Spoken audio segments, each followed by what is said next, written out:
Oke, selanjutnya adalah bagian transaksi. Tadi transaksi karena ini jasa, ini sebenarnya tidak terlalu rumit ya. Kita hanya perlu mengisikan sebagai contoh di sini penjualan. Penjualan itu adalah ya transaksi yang atau pendapatan sebenarnya.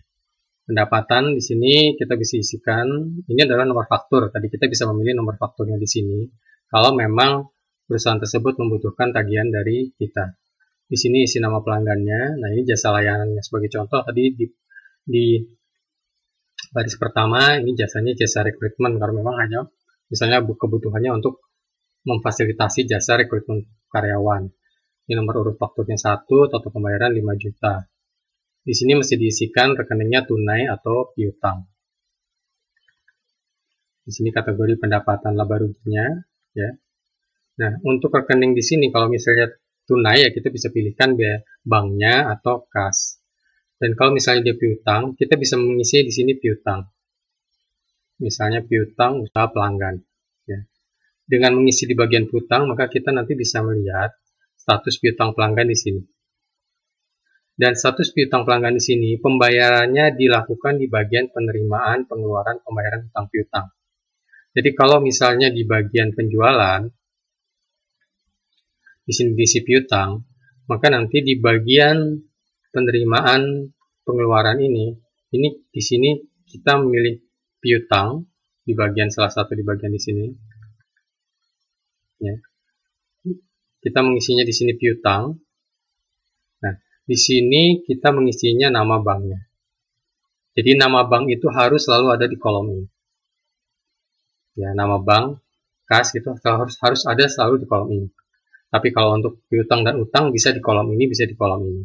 Tapi perhatikan kalau piutang di kolom atau utang di kolom ini tidak berhubungan dengan penjualan atau pembelian, lebih kepada transaksi yang lain-lain, walaupun bisa juga. Ya, hanya perlu diperhatikan tadi pasangannya. Kalau piutang sudah diisikan di sini, pembayarannya harus di sebelah kanan. Ya.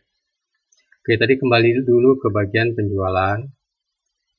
Jadi di sini jasa rekrutmen, piutang usaha. Nanti di sini kita bisa lihat di bagian faktur penjualannya. Nah, di sini kalau kita tadi pilih yang ke-1, itu keluar jasa rekrutmen 5 juta. Nah, ini data lainnya bisa diisikan di tempat yang sesuai tadi. Nah, di sini terlihat nomor faktur itu adalah nomor ini. Jadi kalau tadi kan yang kedua ada 1, 2, 3 di sini. Kalau kita cek lagi di bagian faktur penjualan 1, 2, 3 itu adalah yang kedua. Kita lihat di sini 1, 2, 3. Ya, total akan otomatis di sini.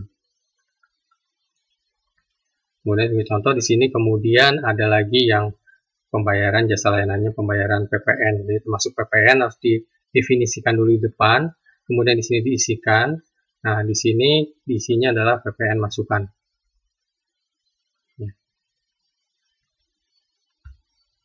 Itu untuk penjualan. Kemudian tidak ada pembelian di sini. Karena asumsinya adalah ini perusahaan jasa. Jadi tidak ada transaksi trading. Tapi kalaupun ada pembelian diisinya di sini. Pembelian itu maksudnya lebih yang berhubungan dengan pembelian inventaris kantor, pembelian untuk keperluan beban dan lain-lain itu bisa diisikan di sini. Seperti dilihat di sini, ini transaksi adalah basicnya uang keluar masuk. Ini uang keluar, ini uang masuk. Ya. Di sini diisikan rekeningnya, bisa kas, bisa piutang, bisa utang. Di sini kategori laporannya.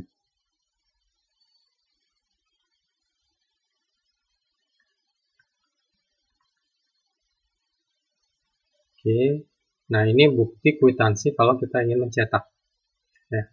Jadi kalau tidak dicetak, tidak perlu diisi. Kalau misalnya kita ingin mencetak, kita lihat dulu ini karena belum diisi, kita isi dulu di bagian nomor dokumen, misalnya kwitansi 001. Ini bisa diisikan dulu banyak, baru kemudian dipilih atau sesuai kebutuhan. Jadi kalau misalnya tadi kan di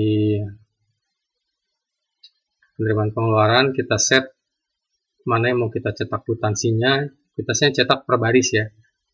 Yang atas, nah di sini kalau diterima dari ini harus diisi dulu, misalnya dari kasir diterima bebas ya. Kemudian di sini kalau kita ke kwitansi, kita pilih yang ke-1, Dia akan muncul secara otomatis. Ya. Kemudian berikutnya adalah mutasi rekening. Mutasi rekening ini hanya perpindahan antar rekening, jadinya tinggal isikan tanggal, saldo dari rekening mana ke rekening mana dan jumlahnya. Kemudian tadi faktur penjualan sudah, kwitansi sudah, piutang juga tadi sudah terlihat ya. Kalau tadi kita mau lihatnya sudah dibayar, coba kita simulasikan lagi. Itu yang tadi piutang adalah CV Ojodume. Kita bagian pengeluaran, saya tulis saja di paling akhir di sini. Coba sebagai contoh 28 Februari 19. Ya, perhatikan ketiknya ini formatnya format tanggal ya. Format walaupun di sini ada tulisan hari Senin sampai Minggu. Di sini kalau dilihat ini tidak, ini adalah format tanggal. Kalau misalnya di sini sampai keluar hari Kamis itu berarti formatnya bukan format tanggal. Ya. Kemudian di sini diisikan tadi pelunasan piutang. Pelunasan piutang ini berarti uang masuk. Jadi anggap tadi hutang 5 juta, misal kita bayarnya 3 juta dulu. Di sini ditulis BCA. Nah, di sini ini adalah pembayaran piutang. Jadi harus sama. Di sini pembayaran piutang. Kita lihat di sini piutang usaha pelanggan. Nah, di sini kita harus pilih customer-nya. Customer-nya adalah tadi CV Ojodume ya. Oke, Ojodume. Oke, kalau kita lihat ke piutang pelanggan, terlihat sudah dibayar 3 juta, CV Ojodume sisa 2 juta.